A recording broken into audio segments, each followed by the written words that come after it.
सरबकनि हिन्जाव गोदान लांनो थाखाय पाठशालानि हौवा गोदाना बिबार मालाजों साजायनाय ट्रेक्टराव फैयो। पाठशालानि प्रितम शर्मा मुंनि सासे लाइमोना सरबक साउथपारानि प्रणामि साउथजों जुलिनि रादाय खाखानाय बादियै 15 फेब्रुवारि सनिबारखालि गोथार जुलि जालाङो।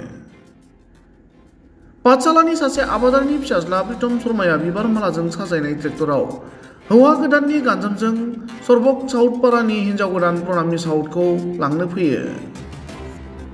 मख'नो गोनां बाथ्रादि आथिखाल मुगानि गोदान जोलैया हिन्जाव गोदान लांनो थाखाय बेसेन गोसा गारि मटरखौ जोंथि माथि साजायनानै गावनि न'सिम लाङो।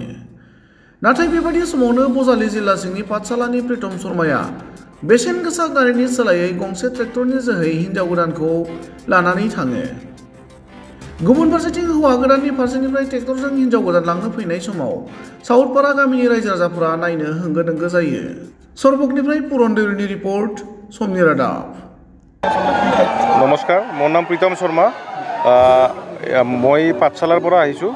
এতিয়া বিয়াৰ উদ্দেশ্য লৈ কিনে আমি গোটেই দৰা যাত্ৰী ইয়াতে বিয়া কৰাৰ কাৰণে আহিছোঁ।